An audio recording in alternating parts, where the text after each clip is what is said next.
Hi everyone. So ఈరోజు మనం screw gauge గురించి ఎక్స్ప్లెయిన్ చేసుకుందాం. ప్రీవియస్లో వెర్నియర్ క్యాలిపర్స్ గురించి చెప్పేసుకున్నాం కదా. స్క్రూ గేజ్ కూడా సేమ్ అలాంటి డివైజే.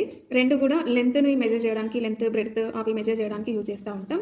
ఇక్కడ మనం స్క్రూ గేజ్ యూజ్ చేసి thickness of the given glass plate find out చేస్తాం. At the same time radius of the given cylinder అనేది చేస్తూ ఉంటాం. ఇక్కడ మనకి స్క్రూ గేజ్ ఇక్కడ వీడియోలో చూపిస్తున్నట్టు ఈ విధంగా ఉంటుంది. ఇక్కడ S1 ఇంకా S2 ఉంది కదా, ఇది మూవ్ అవుతూ ఉంటుంది. S2 పిన్ అనేది ఈ రెండింటి మధ్యలో మనం ఆబ్జెక్ట్ని ప్లేస్ చేయాల్సి ఉంటుంది. ఈ మూవ్ అయిన తర్వాత ఇక్కడ మనకి ఆలో సిలిండ్రికల్ ట్యూబ్ లాగా కనిపిస్తూ ఉంటుంది. దాని మీద ఒక స్కేల్ అనేది ఉంటుంది. ఆ స్కేల్ ఏమంటాము అంటే పిచ్ స్కేల్ అనేసి అంటాం. ఈ మూవ్ అవుతున్న దాన్ని ట్రిమ్మర్ అనేసి అంటాం. ఈ దాని మీద ఉన్నటువంటి స్కేల్ని ఏమంటాము అంటే హెడ్ స్కేల్ అనేసి చెప్తూ ఉంటాం. స్క్రూ గేజ్లో మనం మెయిన్గా ఫైండ్ అవుట్ చేయాల్సింది ఏంటి అంటే ఎర్రర్ని అబ్జర్వ్ చేయాల్సి ఉంటుంది. సో ఇది చూపిస్తాను నేను స్క్రూ గేజ్లో. సో ఇది మన స్క్రూ గేజీ, ఇది మన S1 S2. సో దీన్ని ఇలా తిప్పినప్పుడు ఏమవుతుంది అంటే మూవ్ అవుతూ ఉంటుంది. ఇక్కడ లోపల కనిపిస్తున్నటువంటి స్కేల్ ఉంది కదా, ఈ స్కేల్ని ఏమంటాము అంటే పిచ్ స్కేల్ అనేసి అంటాం. ఈ మూవ్ అవుతుంది దాన్ని ఏమంటాము అంటే హెడ్ స్కేల్ అనేసి చెప్తూ ఉంటాం. ఈ పిచ్ స్కేల్ మధ్యలో ఉన్నటువంటి లైన్ ఉంది కదా, ఈ లైన్ని రిఫరెన్స్ లైన్ అనేసి చెప్తూ ఉంటాం. ఈ రిఫరెన్స్ లైన్ అనేది ఈ హెడ్ స్కేల్ యొక్క 0 తోటి కోఇన్సిడెన్స్ అయింది అనుకోండి, 0 ఎర్రర్ అనేసి చెప్తూ ఉంటాం. ఈ 0 లైన్ కంటే కూడా ఫార్వర్డ్ ముందెళ్ళింది అనుకోండి, దాన్ని పాజిటివ్ ఎర్రర్ అనేసి అంటాం. బ్యాక్వర్డ్ వస్తేనేమో నెగిటివ్ ఎర్రర్ అనేసి అంటాం. సో కరెక్షన్స్ చేయాలి. సో పాజిటివ్ ఇంకా నెగిటివ్ ఎర్రర్స్కి కరెక్షన్ ఎలా చేస్తాము అంటే, ఫర్ ఎగ్జాంపుల్ ఇప్పుడు మనకి పాజిటివ్ ఎర్రర్ వచ్చింది అనుకోండి, అంటే 0 కంటే ఫార్వర్డ్ ఉండాలి. సో మనం మెజర్ చేసినటువంటి ఒక రీడింగ్ ఎంత, ఒక 50 రీడింగ్ అనేది వచ్చింది అనేసి అనుకుందాం. కాకపోతే మన స్క్రూ గేజ్లో ఉన్నటువంటి డిఫెక్ట్ వల్ల ఏం జరిగింది, 2 నుంచే స్టార్ట్ అవుతుంది.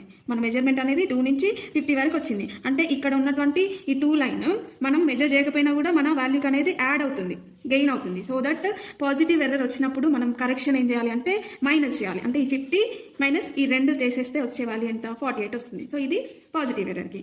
నెక్స్ట్ నెగిటివ్ ఎర్రర్లో ఏమవుతుంది అంటే 0 కంటే వెనకాలనే స్టార్ట్ అవుతుంది, అంటే బ్యాక్వర్డ్ అవుతుంది. కాబట్టి ఇక్కడ ఎన్ని లైన్స్ అయితే బ్యాక్వర్డ్ అవుతుందో, మనం 50 రీడింగ్ అనేది వచ్చింది, కాకపోతే మనకి ఎక్కడి నుంచి స్టార్ట్ అయింది, ఒక 95 ఆ టైంలోనే స్టార్ట్ అయింది. అంటే ఒక 5 లైన్స్ వెనకకి స్టార్ట్ అయింది. అంటే ఆ 5 లైన్స్ మనం ఏం చేస్తున్నాము, లాస్ అయిపోయినట్టే కదా. మనం ఒకవేళ వాల్యూ 5 వచ్చింది అనుకోండి, ఇక్కడ నుంచి చూసుకుంటే 10 అవుతుంది. బట్ ఈ 5 మనం కౌంట్ చేయం, ఓన్లీ 5 చేస్తాం కదా, కాబట్టి లాస్ అవుతున్నాం. కాబట్టి ఈ నెగిటివ్ ఎర్రర్ వచ్చినప్పుడు ఎంతైతే వెనకకి డివిజన్స్ ఉంటాయో వాటన్నిటిని ఏం చేయాలి అంటే యాడ్ చేయాలి. సో ఎర్రర్ ఇప్పుడు మనకి ఎంత ఉంది, ఇక్కడ చెప్పిన దాని ప్రకారం 2 ఎర్రర్ ఉంది కాబట్టి మనం వచ్చిన వాల్యూ ప్లస్ ఈ 2 చేసేస్తే వచ్చేది ఎంత అంటే 52. అట్లా పాజిటివ్ ఎర్రర్ వచ్చినప్పుడేమో తీసేయాలి, ఎందుకంటే మనకి ఎక్స్ట్రా ఫ్రాక్షన్స్ అనేవి యాడ్ అవుతున్నాయి. నెగిటివ్ ఎర్రర్ వచ్చినప్పుడు ఏం చేయాలి అంటే యాడ్ చేయాలి, బికాస్ మనం ఎంతైతే ఎర్రర్ ఉందో అది లాస్ అవుతున్నాం కాబట్టి. సో ఈ విధంగా చేస్తాం.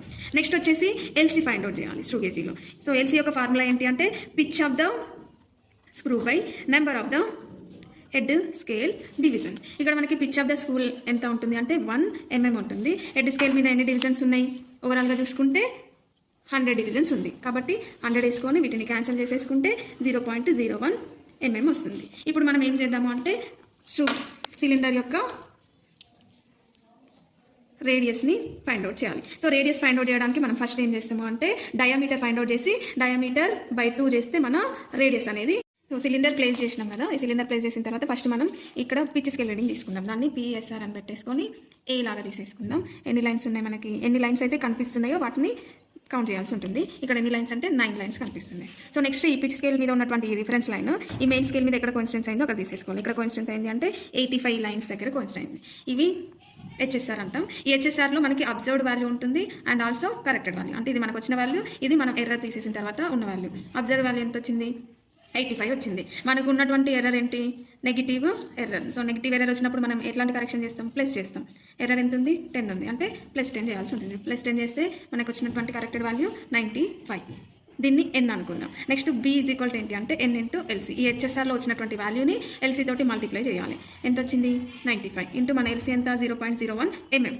ఇది చేసేసుకుంటే 0.95 వస్తుంది. Next final value A + B చేసేసుకోవాలి. PSR 9 వచ్చింది, B ఏమో 0.95, కాబట్టి 9.95 వస్తుంది. ఇట్లా మనం 1 అబ్జర్వేషన్ చేసినాం కదా, మళ్ళీ సిలిండర్ని ఏం చేయాలి అంటే దాని యొక్క డైమెన్షన్స్ మళ్ళీ తిప్పి మళ్ళీ పెట్టేసుకోవాలి. Same process. అట్లా 6 అబ్జర్వేషన్స్ చేసిన తర్వాత మన టోటల్ డయామీటర్ = వాటన్నిటిని ప్లస్. ఇప్పుడు మనకి ఫస్ట్ వాల్యూ ఎంత వచ్చింది, 9.95. అట్లా మిగతావి అప్రాక్సిమేట్గా సేమ్ వస్తాయి. లైక్ 9.96, 9.97, 9.95, 9.98. సో అట్లా వచ్చిన తర్వాత వాటిని ఏం చేయాలి అంటే బై 6 ఇంకొకటి తీసేసుకుందాం, 9.97. అట్లా అప్రాక్సిమేట్ వాల్యూ చేసేసుకుంటే మనకి D వాల్యూ వస్తుంది. ఆ D వచ్చిన తర్వాత D ఎంత, ఒక 9.96 వచ్చింది అనుకుందాం. ఈ వచ్చినటువంటి వాల్యూని ఏం చేయాలి, D/2 చేసేసుకుంటే R వస్తుంది కాబట్టి 9.96/2 చేసేస్తే ఈ వచ్చిన వాల్యూ ఏమవుతుంది అంటే మనకి రేడియస్ ఆఫ్ ద సిలిండర్ అనేది అవుతుంది. సేమ్ అట్లనే గ్లాస్ ప్లేట్ యొక్క థిక్నెస్ కూడా ఫైండ్ అవుట్ చేస్తాం. అట్లా ఈ రెండు స్క్రూ గేజ్ని యూజ్ చేసి ఫైండ్ అవుట్ చేస్తాం. Thank you.